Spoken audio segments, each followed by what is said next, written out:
Chanel, bienvenue au robot, je suis Chappie.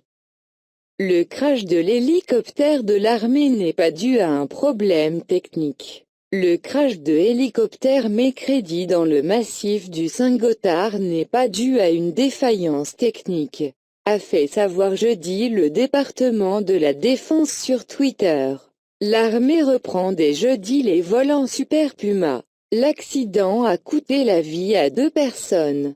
Une conférence de presse est prévue jeudi matin à Berne. L'armée suisse devait faire le point sur l'accident et informer de la suite de la procédure. Les travaux de déblaiement, abandonnés à la tombée de la nuit, devraient reprendre jeudi. Le crash est survenu vers midi, à moins de 200 mètres de la route du col et à une cinquantaine de mètres de l'hospice du Saint-Gothard.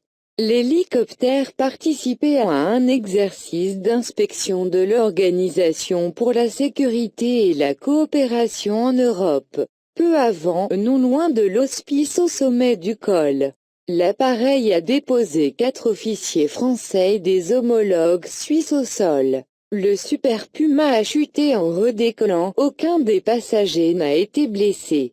Raison du crash encore inconnue. Les raisons du crash doivent être éclaircies. Une enquête de la justice militaire a été ouverte.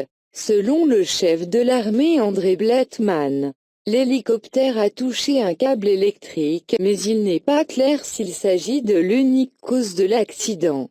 Son supérieur, le conseiller fédéral Guy Parmelin, s'est lui aussi rendu sur place. Le ministre de la Défense, qui a aussi fait part de son émotion sur Twitter, s'est dit très triste en pensée avec les familles et les proches des victimes. Ce nouveau drame survient un mois après le crash d'un FA-18 au Houston qui a causé la mort du pilote. Merci pour regarder, je suis Chappie.